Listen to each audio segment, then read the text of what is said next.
Hello students, कैसे हैं आप लोग। तो हम लोग पढ़ रहे हैं एटॉमिक स्ट्रक्चर, और एटॉमिक स्ट्रक्चर में आज हम लोग पढ़ेंगे एक कॉन्सेप्ट है जिसको कहते हैं कॉन्सेप्ट ऑफ नोड। हालांकि आप लोगों ने इनऑर्गेनिक में भी हो सकता है पढ़ा होगा, अगर पढ़ा है तो रिवीजन हो जाएगा, और नहीं पढ़ा तो बढ़िया से इसको पढ़ लेना है। ये नोड क्या होता है, देखो भाई, ये जो इलेक्ट्रॉन है ना, एक एटम में पाए जाने की प्रोबेबिलिटी होती है, संभावना होता है। जहाँ पर कि इलेक्ट्रॉन मैक्सिमम प्रोबेबिलिटी है पाए जाने की, उसको हम लोग ऑर्बिटल कहते हैं।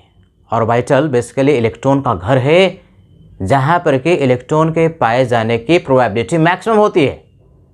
इसका जस्ट उल्टा, जहाँ पर जिस रीजन में भी एटम के जिस क्षेत्र में, जिस रीजन में जहाँ पर भी इलेक्ट्रॉन के पाए जाने की प्रोबेबिलिटी नेग्लिजिबली स्मॉल है, टेंड्स टू जीरो है या कहो जीरो है, उसको नोड कहते हैं। यानी नोड एक रीजन है, एक क्षेत्र है, एक जगह है एटम में where there is almost no probability of finding an electron. यानी इलेक्ट्रॉन के पाए जाने की प्रोबेबिलिटी ना के बराबर होती है, उसको हम नोड कहते हैं, है कि नहीं। तो नोड कैसे डिफाइन करते हैं, इट इज रीजन। रीजन का मतलब क्या, क्षेत्र, जगह, space in an atom where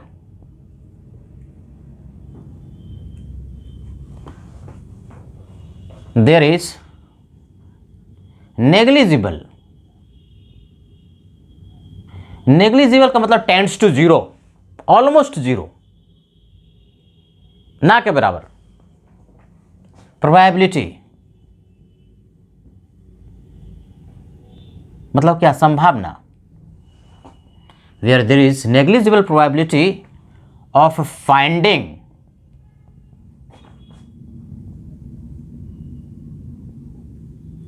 N electron, है कि नहीं। जहां पर इलेक्ट्रॉन के पाए जाने की प्रोबेबिलिटी ना के बराबर है, उस क्षेत्र को, उस रीजन को हम लोग नोड के नाम से पुकारते हैं। तो एक बात तो क्लियर हुआ कि जहां पर नोड होगा वहां पर इलेक्ट्रॉन जो है ना के बराबर होगा। इलेक्ट्रॉन है क्या, बेसिकली एक क्लाउड की तरह है, वेव की तरह है, तो वहां पर उसका वेव जो है ना के बराबर होगा, टेंड्स टू जीरो होगा। अब ये दो तरह का होता है, टू टाइप्स।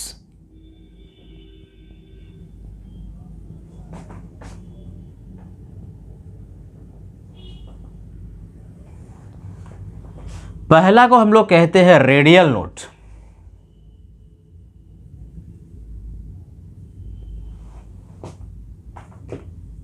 या स्फेरिकल भी कहते हैं। रेडियल और स्फेरिकल नोड, ये क्या होता है भाई, it is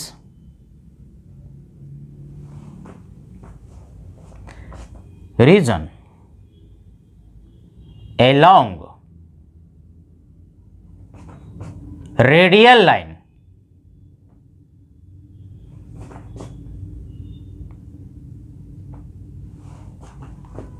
of an atom from nucleus where there is negligible probability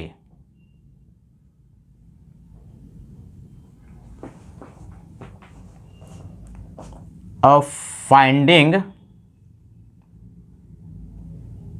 an electron। क्या कहता है, ये जो नोड है ना, दो तरह का, जिसमें हम लोग पहला तरह का पढ़ रहे हैं। पहला जो प्रकार है रेडियल नाम, रेडियल नोड, नाम में उसका छुपा हुआ है रेडियल, यानी अलोंग द रेडियल लाइन। जैसे कोई एक एटम है और बिल्कुल सेंटर में न्यूक्लियस है, समझोगे यहाँ से, है कि नहीं। ये हो गया पॉजिटिवली चार्ज न्यूक्लियस। और इस पॉजिटिवली चार्ज न्यूक्लियस के चारों तरफ ना इलेक्ट्रॉन सर्कुलर ऑर्बिट में घूम रहा होता है। तो इलेक्ट्रॉन का क्लाउड है। तो ये जो क्लाउड है, मान लो एस ऑर्बिटल है, पढ़े हो ना, एस ऑर्बिटल कैसा होता है, स्फेरिकल होता है। तो हमने एस ऑर्बिटल लिया, तो एस ऑर्बिटल में इलेक्ट्रॉन न्यूक्लियस के पास जो होता है बहुत ज़्यादा होता है। न्यूक्लियस के पास प्रोबेबिलिटी एस ऑर्बिटल में इलेक्ट्रॉन के पाए जाने की बहुत ज़्यादा होती है।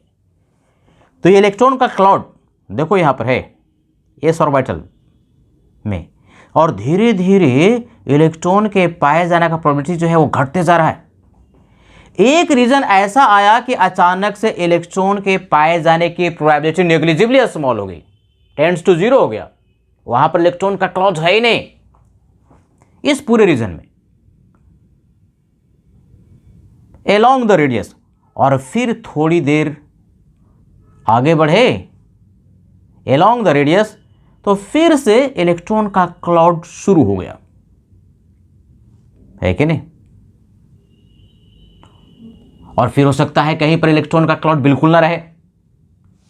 ये इलेक्ट्रॉन का क्लाउड यहां था, बीच में गैप आया along the radius, along the radius, along the radial line, जहां पर कि इलेक्ट्रॉन के पाए जाने की प्रोबेबिलिटी नेग्लिजिबली स्मॉल है, टेंड्स टू जीरो है। उस स्फेरिकल रीजन को, स्फेयर होलो स्फेयर जैसा ही तो होगा वो, इस स्फेरिकल रीजन को जो बिल्कुल व्हाइट दिख रहा है, जहां पर क्लाउड ही नहीं, इलेक्ट्रॉन का क्लाउड नहीं है, उसको हम लोग रेडियल नोड के नाम से पुकारते हैं, है ना। ये व्हाइट वाला रेडियल नोड आर एन, और अलोंग द रेडियस, तो ये रेडियल नोड होगा। रेडियल नोड को हम लोग आर एन कहेंगे। आर एन का मतलब क्या, रेडियल नोड। ये कहां पर हम लोगों ने देखा, ये है एस ऑर्बिटल।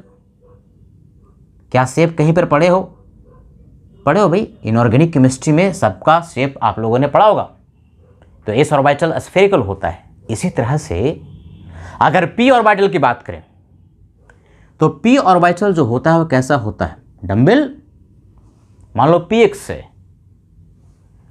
ये एक्स है, ये वाई एक्सिस है, और इसके परपेंडिकुलर ये जेड है। तो पी एक्स जो होता है किस तरह से होता है भाई, ये ऑर्बिटल है पी एक्स का।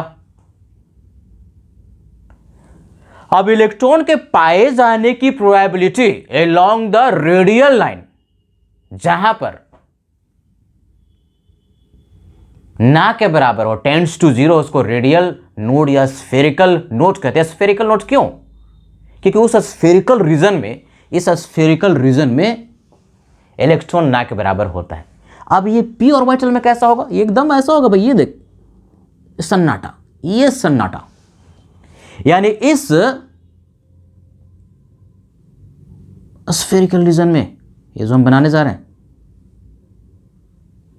इस स्फेरिकल रीजन में इलेक्ट्रॉन क्लाउड है ही नहीं। इलेक्ट्रॉन के पाए जाने की प्रोबेबिलिटी इस स्फेरिकल रीजन में नेग्लिजिबली स्मॉल है। ये लोब दर्शा रहा है कि इलेक्ट्रॉन का क्लाउड है, इलेक्ट्रॉन का क्लाउड है, इलेक्ट्रॉन का क्लाउड है, इलेक्ट्रॉन का क्लाउड है, लेकिन बीच से इस स्फेरिकल रीजन में इलेक्ट्रॉन का क्लाउड एब्सेंट है ही नहीं। कौन सा node, radial node, along the radius है, एलोंग द रेडियल लाइन है, तो इसको हम लोग रेडियल नोड के नाम से पुकारते हैं, आर एन कहेंगे। आर एन का मतलब रेडियल नोड। क्या समझा, नाम में अर्थ छुपा हुआ है। न्यूक्लियस से बाहर निकलते हैं एलोंग द रेडियस, और उस रेडियल लाइन पर जहां पर भी इलेक्ट्रॉन क्लाउड नेग्लिजिबली स्मॉल है, इलेक्ट्रॉन का वेव ना के बराबर है, यानी इलेक्ट्रॉन के पाए जाने की प्रोबेबिलिटी नेग्लिजिबली स्मॉल है, उसको रेडियल नोड या स्फेरिकल नोड कहते हैं। स्फेरिकल नोड इसीलिए क्योंकि उसका जो शेप होता है उस नोड का स्फेरिकल होता है, यानी उस स्फेरिकल, उस पूरे स्फेरिकल रीजन में ना इलेक्ट्रॉन क्लाउड नहीं है, इलेक्ट्रॉन के पाए जाने की प्रोबेबिलिटी नेग्लिजिबली स्मॉल है। तो ये हुआ रेडियल नोड। अब रेडियल नोड का एक फार्मूला, कितने रेडियल नोड होते हैं भाई, कोई एक ऑर्बिटल दे दिया तो कितने रेडियल नोड्स पॉसिबल है, अभी देखेंगे। पहले इसको नोट करो।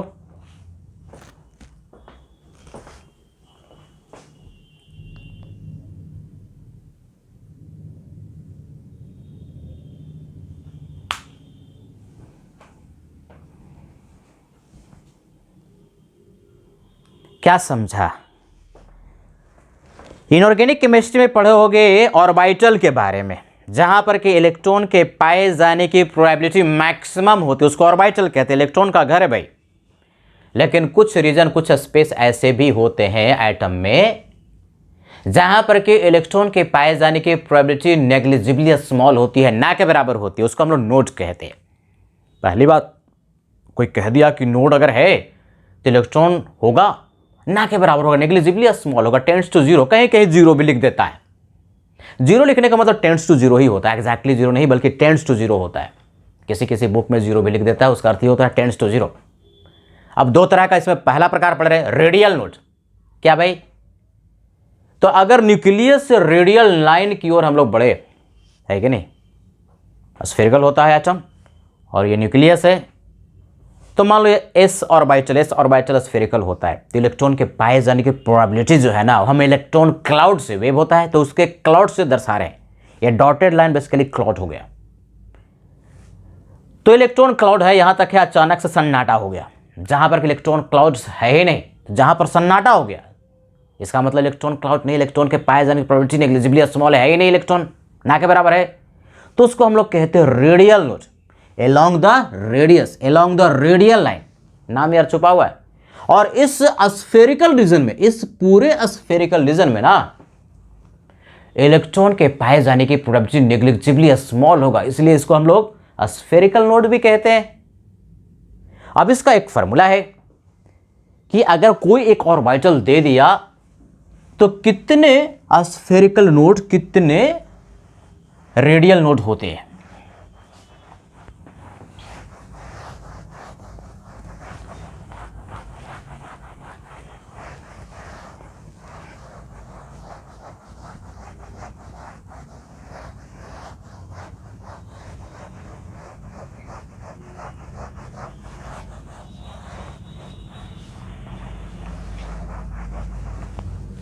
देखो, याद कर लेना है,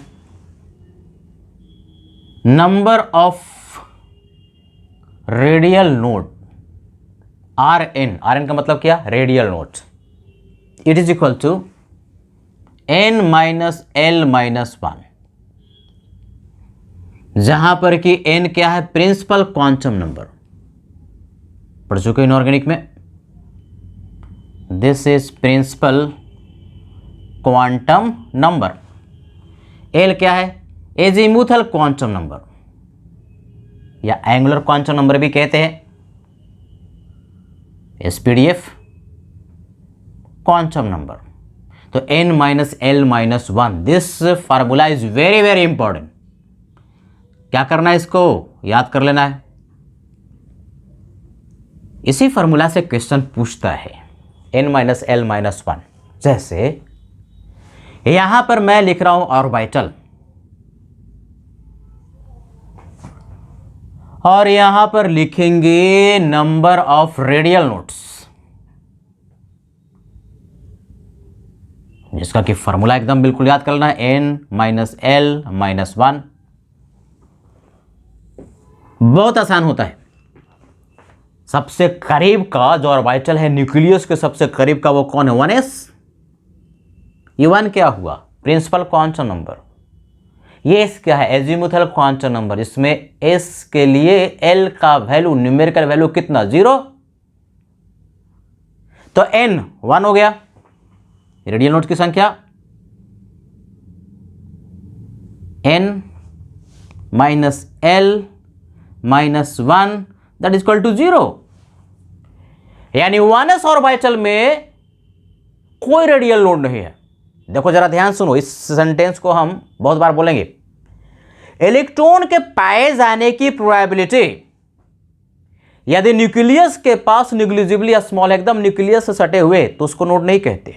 और इनफाइनाइट पर तो सबकी प्रोबेबिलिटी 0 होती है, चाहे कोई भी ऑर्बिटल हो। इलेक्ट्रॉन जो है पाए जाने की प्रोबेबिलिटी इनफाइनाइट पर क्या होगा, 0, उसको भी नोड नहीं कहेंगे। इनफाइनाइट और न्यूक्लियस के बीच में, इनफाइनाइट और न्यूक्लियस के बीच में जहां पर भी इलेक्ट्रॉन के पाए जाने की प्रोबेबिलिटी 0 होती है, उसको हम लोग कहते हैं नोड।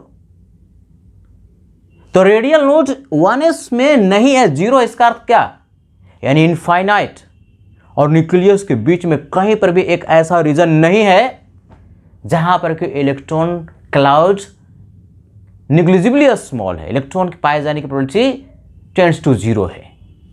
इसका अर्थ ये हुआ। सिमिलरली 1s के बाद क्या आएगा 2s। क्या इसका हम लोग निकाल सकते हैं? n का वैल्यू 2, l का वैल्यू 0, -1 यानी 1। यानी 2s ऑर्बिटल में एक रेडियल नोड है, एक बीच में स्फेरिकल रीजन है जहां पर बिल्कुल सन्नाटा है, इलेक्ट्रॉन क्लाउड है ही नहीं, तो एक ही रेडियल नोड हुआ। इस तरह से किसी का भी निकाल सकते हैं बच्चे। 2s के बाद क्या 2p, n का वैल्यू 2, ये n है। p के लिए l का वैल्यू कितना, ये सब पता है ना। s का वैल्यू कितना होता है 0, p का वैल्यू कितना होता है 1, l के लिए वैल्यू, d के लिए वैल्यू कितना होता है 2, f के लिए वैल्यू कितना होता है 3। ये सब याद कर लेना है, ये सब l का वैल्यू है। एजीमुथल कांस्टेंट नंबर के लिए तो 2p n minus l, p के लिए l का वैल्यू 1 n माइनस 1 अर्थात 0। यानी 2p ऑर्बिटल में भी रेडियल नोड नहीं है। सिमिलरली 3s के लिए बोलो भाई, n का वैल्यू 3, n l का वैल्यू 0, s के लिए -1 अर्थात 2। 3s में 2 ऑर्बिटल है। इसी तरह से किसी के लिए भी 2 नोड हुए। इसी तरह से किसी भी ऑर्बिटल के लिए हम लोग रेडियल नोड, वो भी कौन सा नोड, रेडियल नोड, उसको एक और नाम से पुकारते हैं, कौन सा, स्फेरिकल नोड, निकाल सकते हैं इस फॉर्मूले से n माइनस l माइनस 1। चलो भाई कुछ और निकालते हैं। 3s के बाद 3p, फटाफट। n का वैल्यू 3, l का वैल्यू 1 -1 यानी कितना हो गया, 1 के बराबर। रेडियल नोड 1 है, स्फेरिकल नोड 1 है। 3p के बाद 3d, n का वैल्यू 3, l का वैल्यू d के लिए 2 n -1 यानी 0। 3d में ना रेडियल नोड नहीं होते, स्फेरिकल नोड नहीं होते। सिमिलरली 4s किसी का भी निकाल सकते हैं। n का वैल्यू 4, l का वैल्यू 0, इसके लिए -1 that is equal to 3। 4p, n का वैल्यू 4, l का value 1 -1 that is equal to 2। 4d, n का वैल्यू 4, l का वैल्यू 2, d के लिए and -1 that is equal to 1। 4f, n का वैल्यू 4, f का value 3, azimuthal constant number f के लिए 3, numerical value n -1 that is equal to 0। यानी कोई भी ऑर्बिटल तुमको दे दिया इस फॉर्मूले से, नंबर ऑफ रेडियल नोड, जिसको स्फेरिकल नोड भी कहते हैं, वो आप कैलकुलेट कर सकते हैं। तो इस फॉर्मूले को याद कर लेना है, नोट करो। n minus l minus 1, n principal quantum number, l azimuthal quantum number, -1, n minus l minus 1।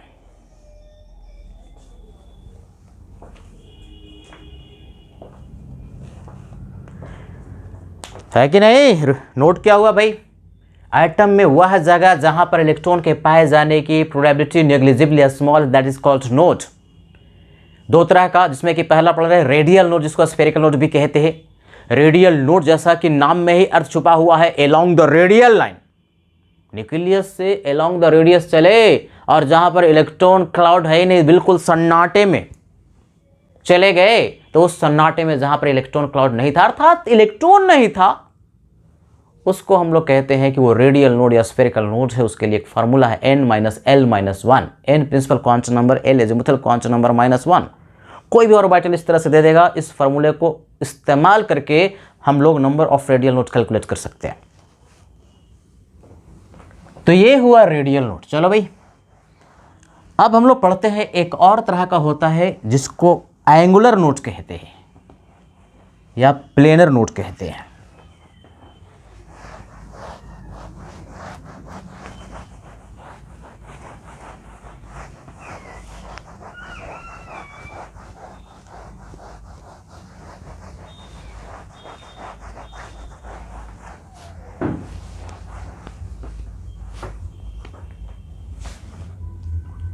दूसरा है एंगुलर नोड और नोडल प्लेन, ऐसे भी पुकारते हैं। ये क्या होता है, ये बच्चों को थोड़ा कम समझ में आता है, बढ़िया समझोगे। नोडल प्लेन क्या होता है, एंगुलर नोड क्या होता है। इट इज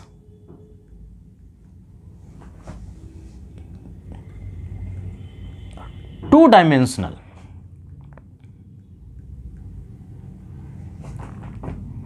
रीजन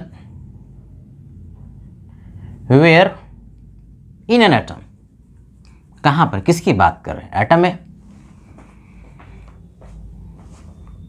और टू डायमेंशनल रीजन के जगह पर बेहतर शब्द इस्तेमाल करो, प्लेन। प्लेन क्या होता है बताएंगे, टू डायमेंशनल प्लेन, वो रीजन क्या है, एक प्लेन होगा, वेयर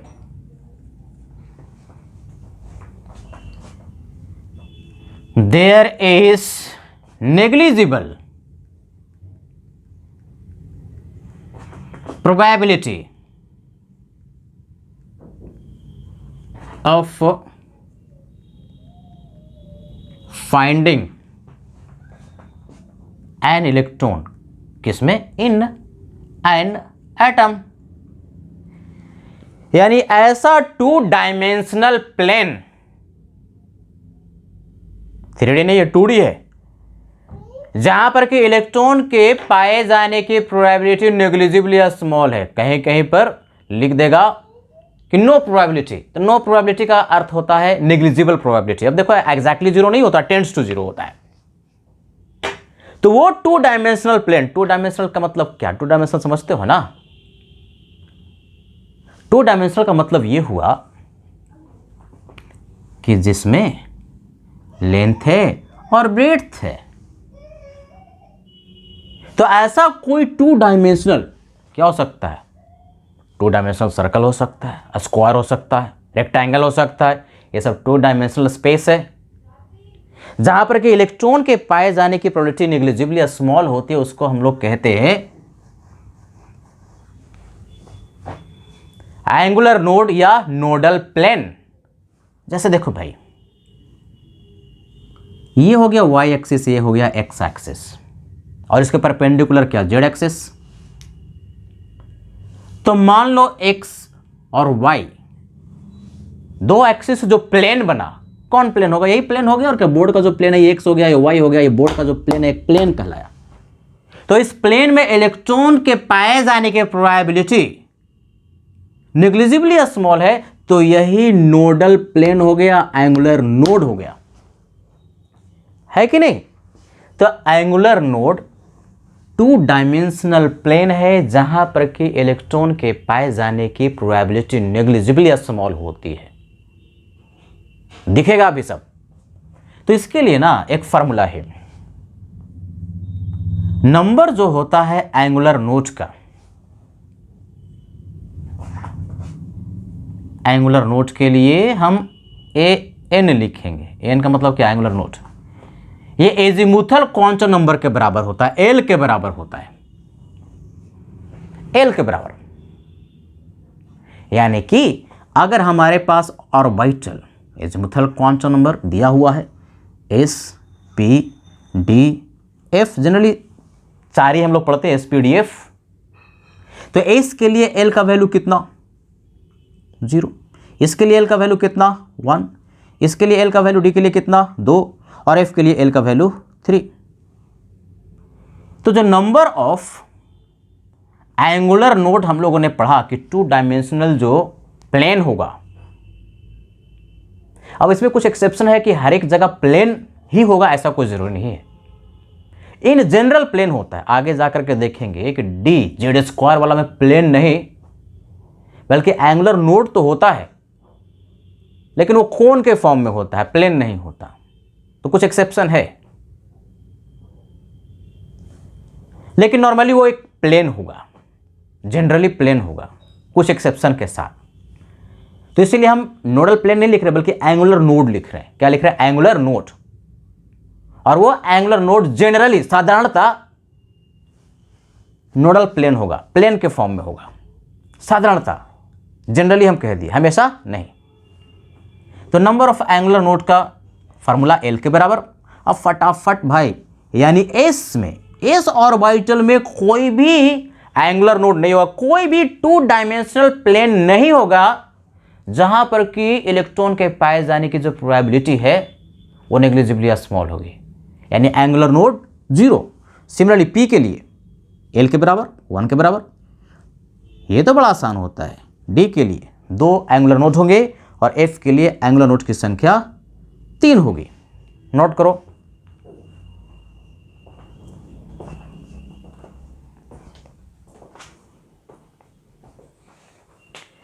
क्या सीखा? ऐसा 2 डायमेंशनल प्लेन जहां पर कि इलेक्ट्रॉन के पाए जाने की प्रोबेबिलिटी नेग्लिजिबली स्मॉल है, उसको हम लोग एंगुलर नोड कहते हैं। ये angular node generally 2 dimensional plane ही होता है, कुछ एक्सेप्शन को छोड़ करके, जैसे dz स्क्वायर आगे हम लोग देखेंगे शेप के अनुसार, उसमें नोडल प्लेन नहीं बल्कि नोडल कोन होता है, कोन के फॉर्म में उसमें एंगुलर नोड पाए जाते हैं। तो चलो भाई, कभी कभी कौन सा प्लेन है ये भी पूछ देता है, तो उसके बारे में भी जानकारी होनी चाहिए ना, बिल्कुल होनी चाहिए।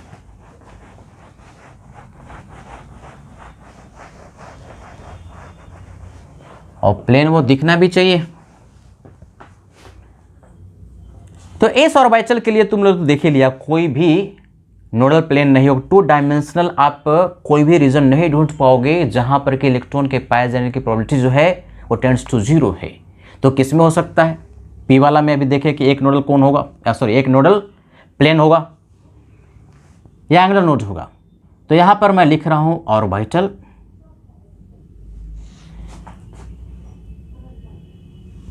एंगुलर नोड की जो संख्या है वो एल के बराबर होता है, साथ में प्लेन भी लिख देंगे भाई। तो चलो शुरुआत करते हैं पीएक्स से। पीएक्स और स्ट्रक्चर भी तुम्हें पता होना चाहिए कैसा होता है पीएक्स का। मान लो कि एक्स एक्सिस है और ये वाई है और इसके परपेंडिकुलर ये जेड है। अब ये जेड परपेंडिकुलर हम यहां लाइन खींच तो नहीं सकते, तो ये ऐसे खींच दिया, ये तुम्हारे पास ये जो एक्सिस हुआ वो जेड हुआ, है कि नहीं? तो एक्स वाई और ये जेड, एक्स ये वाई और ये जेड। तो पी एक्स कैसा होता है? ये होता है ये, और ये जेड जो है ना इसके परपेंडिकुलर ऐसे है, ठीक है, ये वाई एक्सिस। तो इसमें हमको एक ऐसा प्लेन, एंगुलर नोड तो एल 1 के बराबर है ही है, एल का वैल्यू कितना है इसके लिए 1। तो एंगुलर नोड जो है, पक्की बात एल के बराबर, एल का वैल्यू पी के लिए कितना 1, 1 के बराबर है। लेकिन वो कौन सा प्लेन है? प्लेन में पूछ देता है कि कौन सा प्लेन है जहां पर इलेक्ट्रॉन के पाए जाने की प्रोबेबिलिटी नेग्लिजिबली स्मॉल है। क्या करोगे भाई, क्या करोगे? चलो कुछ हमको चीजें उठानी पड़ेगी। चलो इस कागज को हमने लिया, है कि नहीं? देखोगे सब, ये जो लोब है ना, इसमें इलेक्ट्रॉन के पाए जाने की प्रोबेबिलिटी है। इलेक्ट्रॉन है, इलेक्ट्रॉन है, इलेक्ट्रॉन है, सब इलेक्ट्रॉन है। अब एक रीजन हम ऐसा रख रहे हैं, दिखा रहे हैं तुम लोग को, कैसा रीजन? 2 dimensional, 2 dimensional. इस कागज को, एक प्लेन है ना, प्लेन हुआ, बिल्कुल प्लेन है ये, वाई एक्सिस के एलोंग में हमने रख दिया और वाई एक्सिस यानी कि एक्स वाई के परपेंडिकुलर ऐसे, ये हो गया ऊपर वाला जेड और ये वाला हो गया वाई, ये हो गया वाई, ये हो गया जेड, ये हो गया वाई, ये हो गया जेड।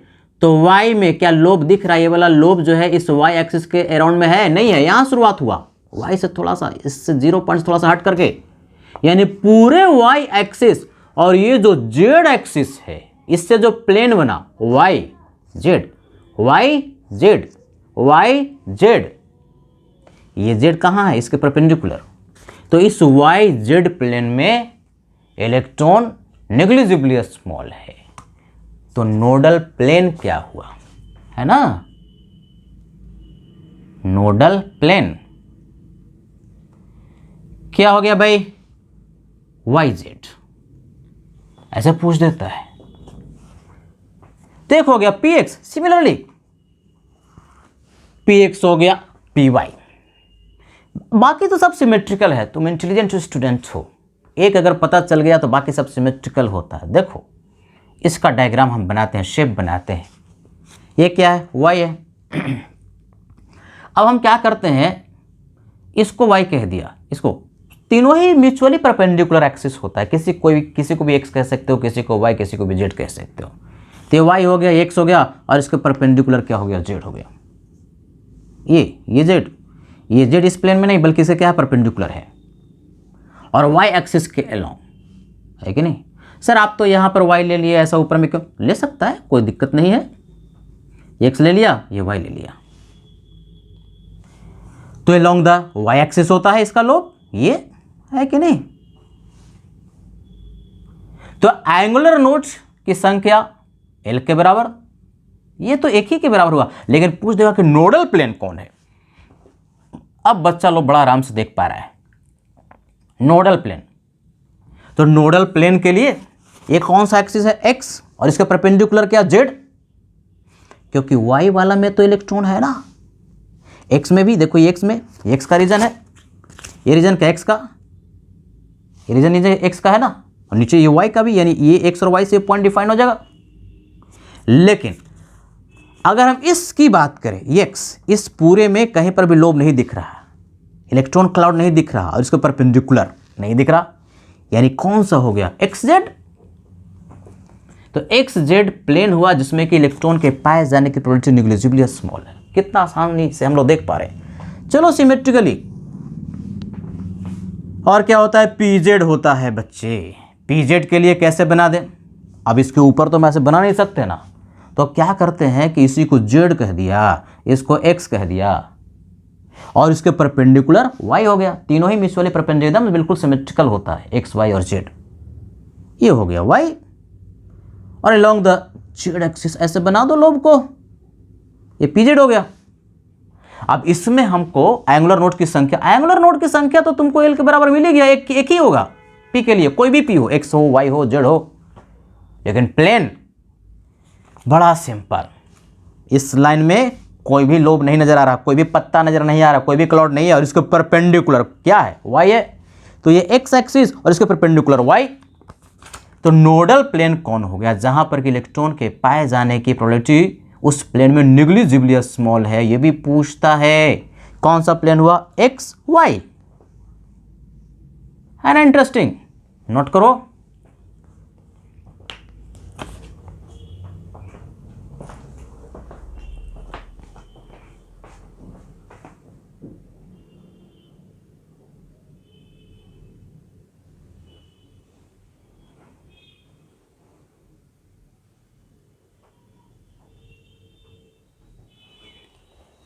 तो एस स्फेरिकल होता है उसका शेप, उसमें कोई भी नोडल प्लेन नहीं होता, एंगुलर नोड नहीं होता, जीरो के बराबर होता है। पहली बात याद रखना है।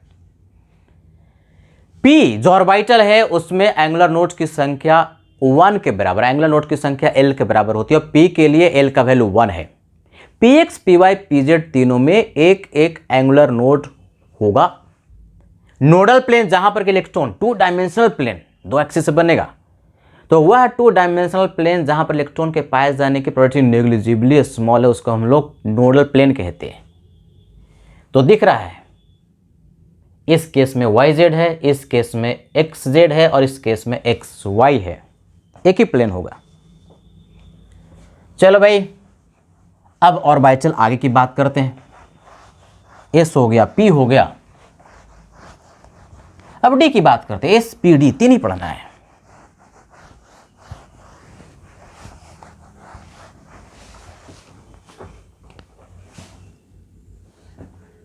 डी वाले का शेप भी बढ़िया से याद होना चाहिए ना। तो डी एक्स वाई, चलो अगला ऑर्बिटल हम लोगों ने लिया डी एक्स वाई, जिसका कि शेप फटाक से बनाते हैं।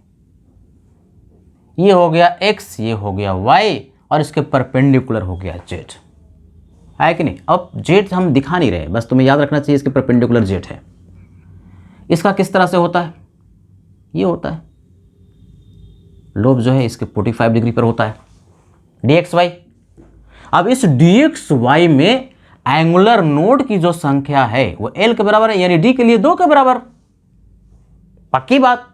वो कौन सा प्लेन है, नोडल प्लेन कौन कौन है भैया? अगर कोई पूछ दे कि नोडल प्लेन कौन कौन से हैं तो क्या बता सकते हैं कि कौन सा? नजर भी तो आना चाहिए, तुक्का थोड़ी ना है। ये देखो पूछता है, ये सब नीट में पूछता है, जेईई मेंस एडवांस सब जगह पूछता है। कोई प्लेन ढूंढ पा रहे हो?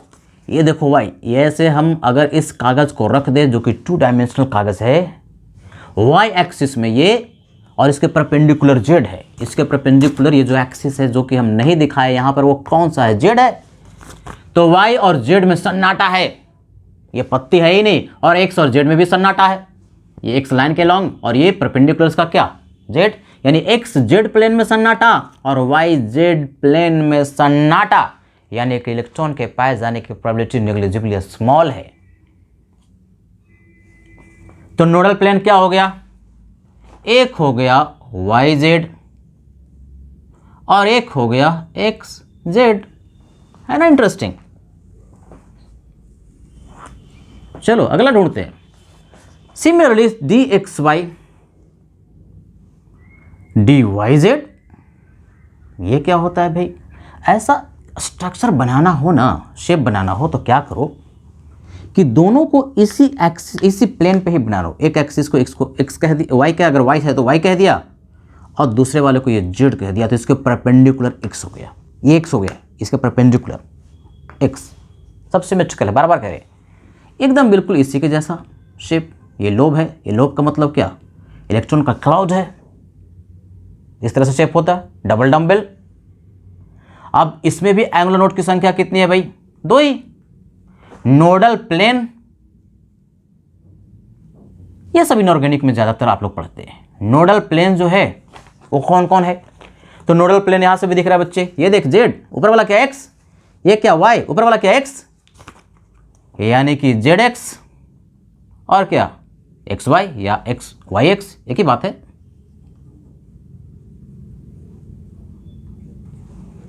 Isn't it? Z X Y X या एक्स वाई। सिमिलरली चलो अगले बात करते हैं। डी वाई जेड कौन सा बच गया? X Z, D x Z. क्या करोगे? शेप बनाना आसान है, इसको एक्स एक्सिस कह दिया, इसको जेड कह दिया, तो इसका परपेंडिकुलर क्या हो गया? वाई हो गया। ये लोब बना दो 45 डिग्री पर, दिख रहा है एंगुलर नोड, तो तुम्हें याद हो गई क्या भाई? 2 के बराबर। और नोडल प्लेन कितना? नोडल प्लेन भी 2 है, कौन कौन सा है? तो दिख रहा है जेड वाई और क्या एक्स वाई, जेड वाई और एक्स वाई। तो इस तरह से नोडल प्लेन हम लोग देख पा रहे हैं, बिल्कुल फील कर पा रहे हैं, रख करके देख करके, मतलब ऐसे तुक्का सिर्फ रटने से नहीं है, देख भी पा रहे हो, एकदम बिल्कुल दिख रहा है कि 2 डायमेंशनल प्लेन है कागज, जहां पर इलेक्ट्रॉन के पाए जाने की इस तरह से अगर हम रख दें इस कागज को, आधा हिस्सा ऊपर आधा हिस्सा पीछे, उसमें इलेक्ट्रॉन क्लाउड बिल्कुल मिलेगा ही नहीं।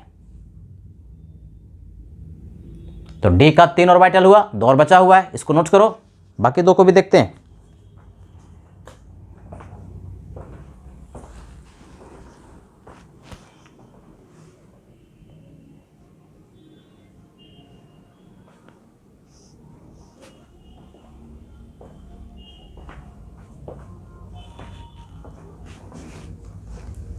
चलो 2 और है जो कि बहुत बच्चों को समझ में नहीं आता, उसको बढ़िया से देखोगे। ये 3 तो बड़ा आसान वाला था,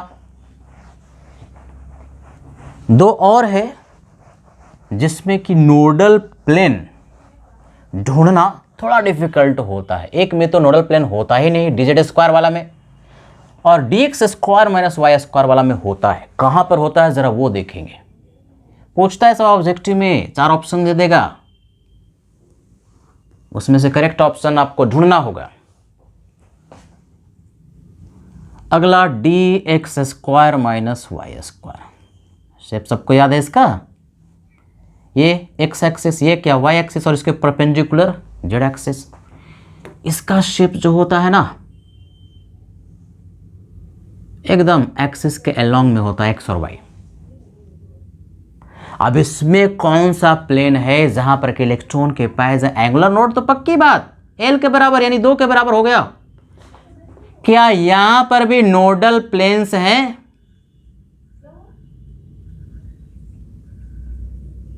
और हैं तो कौन कौन से हैं, है कि नहीं? कागज तो लाना ही पड़ेगा भाई, रखना तो पड़ेगा ही। इसमें है, बिल्कुल है, ये तो है ही है, ये वाई एक्सिस के अलोंग में है लोग। ये देखो पत्ता है तुम्हारे पास, ये पत्ता है क्या? इलेक्ट्रॉन का क्लाउड है, तो वाई जेड में तो है, एक्स जेड में भी है, एक्स एक्सिस के अलोंग में ही है तो एक्स में हो गया, तो एक्स जेड में भी हो गया। तो ये प्लेन तो नहीं हुआ, ये भी प्लेन नहीं हुआ। ऐसा कोई प्लेन ढूंढो। ये देखो बता रहा हूं, ये 45 डिग्री पर प्लेन ऐसे रखो, ये 45 डिग्री पर, इस रीजन में पूरा सन्नाटा। ये है ना 45 डिग्री एक्स एक्सिस और वाई एक्सिस पर एक 2 डायमेंशनल कागज यदि हम रखते हैं इस लाइन पर, तो कहां इलेक्ट्रॉन का क्लाउड है? इस लाइन पर नहीं है, और इसके परपेंडिकुलर तो है ही नहीं, ये तो एक्स वाई रीजन में है। यानी 45 डिग्री पर एक प्लेन हमको नजर आ रहा है, एक तो ये और एक और, इसी से टेंजेंट एकदम खींच दो इन दोनों लोब के बीच में। 45 डिग्री पर 2 प्लेन देखो सब नजर आ रहा है, एक तो ये 45 डिग्री पर और एक ये। कितने डिग्री, कितना एंगल है ये एंगल है 45 डिग्री। तो इसको कैसे लिखते हैं स्टेटमेंट में? 2 nodal planes at 45 degree from x and y axis, है कि नहीं? दिखा दिया। ये 45 डिग्री से जाता हुआ प्लेन, ये भी 45 डिग्री से जाता हुआ प्लेन। ये ऊपर में कौन सा एक्सिस है? जेड वाला, जेड वाला। और ये इन दोनों एक्सिस एक्स और वाई के बिल्कुल बीच मध्य से 45 डिग्री से होता हुआ, ऐसे एक्सप्लेन करते हैं इसको। चलो लास्ट वाला देखते हैं, डी जेड स्क्वायर। ये बड़ा इंटरेस्टिंग है, डोनट शेप होता है इसका, डोनट शेप। कैसा डोनट शेप भाई? तो देखो इसका स्ट्रक्चर जो होता है कुछ इस तरह से होता है। ये है तुम्हारा रिंग। रिंग का मतलब क्या है? जो बना रहे हैं ना, इलेक्ट्रॉन का क्लाउड है, इलेक्ट्रॉन का क्लाउड है बच्चे। ये भाई साहब है इलेक्ट्रॉन का क्लाउड एक्स वाई में। ये जो रिंग है in X Y plane, X Y plane में है, और यहां न्यूक्लियस होता है, और इसके परपेंडिकुलर देखें जरा, दूसरे कलर से, ब्लू कलर से देखता हूं, ये देखोगे सब, इसके परपेंडिकुलर, यानी यहां से एक लोब ऐसे चलेगा ऊपर की ओर ऐसे, और एकदम बिल्कुल बोर्ड के पीछे। तो उसको हम आगे तो दिखा नहीं सकते, तो ये देखो यहां दिखा दिया ये, और ये दिखा दिया। डोनट का ये शेप होता है ऐसा, डोनट।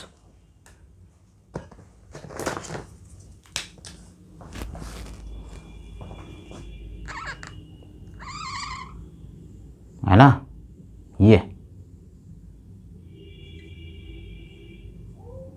न्यूक्लियस है, यहां चला, और ये जो डंबल बना हुआ है ये लॉन्ग जेड एक्सिस, ये इसमें भी इलेक्ट्रॉन क्लाउड है, यानी एक्स वाई में भी है, जेड में भी है। तो ऐसा 2D तो खोजना ही मुश्किल हो गया ना, क्योंकि ये जो लोब है, जो इलेक्ट्रॉन का क्लाउड है, तीनों ही एक्सिस के लॉन्ग में है, तो 2 डायमेंशनल प्लेन तो मिलेगा नहीं। लेकिन क्या भाई, लेकिन एक रीजन हम ऐसे ढूंढ सकते हैं, एक रीजन हम ऐसे ढूंढ सकते हैं जहां पर कि इलेक्ट्रॉन के पाए जाने की प्रोबेबिलिटी नेग्लिजिबली स्मॉल है। वो कौन सा रीजन है? देखोगे भाई, टेंजेंट इसको कहते हैं। यहां से इसके अलोंग में ऐसे अगर हम टेंजेंट खींचे, और इसके अलोंग में ऐसे टेंजेंट खींचे, तो इस पूरे लाइन पर, इस पूरे, अब ये टेंजेंट कैसे जाएगा? ये टेंजेंट जो जाएगा ना, ये जो लोब था ऐसे, इसके बिल्कुल ऐसे जाएगा, एक ऐसा और एक ऐसा, लेकिन हमको तो ऐसे ही खींचना पड़ेगा। अब ये ब्लू लाइन इस बोर्ड में नहीं है बल्कि बोर्ड के परपेंडिकुलर ऐसे है, ऐसे। तो इसका परपेंडिकुलर ऐसे ऐसे टेंजेंट खींचोगे तो कैसे, ऐसे जाएगा और ऐसे जाएगा, इधर से और इधर से, तो एक कोण बन जाएगा। ये क्या बन जाएगा, एक कोण, और एक कोण नीचे इसके टेंजेंट और इसका टेंजेंट। तो इस पूरे रीजन में ये जो हम खींच रहे हैं इस लाइन के अलोंग में, इस पूरे कोण में जो कोण हमने बना दिया उस कोण में इलेक्ट्रॉन के पाए जाने की प्रोबेबिलिटी जो है नेग्लिजिबली स्मॉल है। तो इसको नोडल कोण कहते हैं। ये जो बना है ना इसको बोलते हैं, इस नोडल कोण में सन्नाटा है, नोडल कोण। तो दो नोडल कोण है, एंगुलर नोड तो दो ही हुआ, यही ऊपर वाला एक नीचे वाला, लेकिन यहां पर नोडल प्लेन्स नहीं है, प्लेन है ही नहीं। नोड प्लेन कहां है यार, ये 3D स्ट्रक्चर हो गया, 2D तो है ही नहीं। तो here 2 nodal cones are present. दो नोडल कोन इसमें होते हैं। तो इसको नोट कर लीजिए, खास करके इसमें और इसमें dx square minus Y square और dz स्क्वायर में बच्चे कंफ्यूज रहते हैं, है कि नहीं? तो इसको बढ़िया से देख लोगे।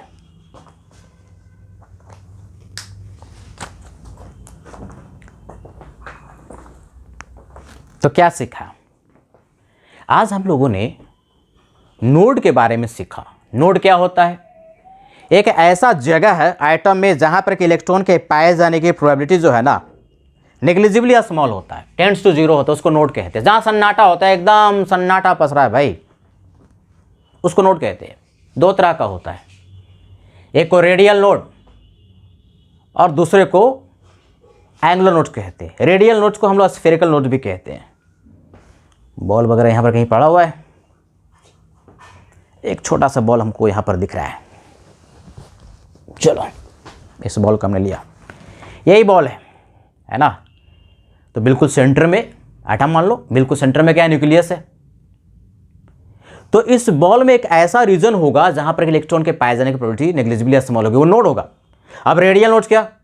एलोंग द रेडियस, यानी न्यूक्लियस से हम आगे ऐसे बढ़े तो एक spherical region along the radial line, एक स्फेरिकल रीजन में जहां पर इलेक्ट्रॉन पाए जाने की प्रोबेबिलिटी टेंड्स टू जीरो हो, उसको रेडियल नोड कहते हैं। और चूंकि स्फेरिकल रीजन होता है, होलो जो होता है स्फेरिकल रीजन, इसलिए स्फेरिकल नोड भी कहते हैं। फॉर्मूला याद हो गया क्या है भाई? n minus L minus one, n minus L minus one, n principal constant number, l azimuthal constant number minus one. यानी कोई भी ऑर्बिटल दे दिया, रेडियल नोड क्या वैल्यू तुरंत निकाल सकते हैं। एंगुलर नोड ये 2 डायमेंशनल प्लेन है। जनरली 2 डायमेंशनल प्लेन, हमेशा प्लेन होगा कोई जरूरी नहीं, जैसे इस केस में प्लेन तो नहीं है, लेकिन जनरली ये 2 डायमेंशनल प्लेन है जहां पर कि इलेक्ट्रॉन के पाए जाने की जो प्रोबेबिलिटी है वो नेग्लिजिबली स्मॉल है, टेंड्स टू जीरो है। उसको हम लोग कहते हैं एंगुलर नोड, जिसकी संख्या कितना? l के बराबर। तो s जो है ऑर्बिटल स्फेरिकल होता है, उसमें ऐसा कोई 2 डायमेंशनल प्लेन नहीं होता, यानी कि एंगुलर नोड s ऑर्बिटल में नहीं होते, 0 के बराबर। p में 1, d में 2, f में 3, इस तरह से जो l का वैल्यू है उतना ही एंगुलर नोड होते हैं। और उसमें प्लेन हमने बढ़िया से बता दिया किस तरह से प्लेन ढूंढ लेते हैं, है कि नहीं? चलो भाई, ये एटॉमिक स्ट्रक्चर का एक अब लास्ट टॉपिक रह गया है और थोड़ा बड़ा टॉपिक है, तो 15 या 20 मिनट में कुछ नहीं हो पाएगा। तो अगले क्लास में एक बड़ा महत्वपूर्ण टॉपिक है, और खास करके किन के लिए? इंजीनियरिंग स्टूडेंट्स के लिए, और खास करके उनके लिए जो कि जेईई एडवांस का प्रिपरेशन करना चाहते हैं। उस टॉपिक से जो कि सबसे टफ टॉपिक है, लेकिन उसको बड़े आसानी से हम लोग समझेंगे, वो अगले क्लास में पढ़ने वाले हैं। Wave mechanical model of atom, जिसको श्रोडिंगर वेव इक्वेशन के नाम से ही पुकारते हैं। देखने में बड़ा खतरनाक लगता है, बड़े बड़े इक्वेशंस आते हैं, लेकिन उसको बड़े ही आराम से, बड़े आसानी से हम लोग उसको समझेंगे, है कि नहीं? तो अगले क्लास में वो भी शुरुआत कर देंगे, जो कि मेरे हिसाब से 2 लेक्चर चलेगा, और वो ये एटॉमिक स्ट्रक्चर खत्म हो जाएगा। और आपके लिए एक टास्क है, पहले भी दिया हुआ हूं, DPP नंबर 3, ये आपको करके रखना है। जैसे ही एटॉमिक स्ट्रक्चर खत्म होगा डीपीपी नंबर 3 डिस्कस होगा और उसके अगले क्लास में डीपीपी नंबर 4 डिस्कस होगा। ठीक है बच्चे, आज के लिए इतना ही। जम के पढ़ाई कीजिए। Thank you very much.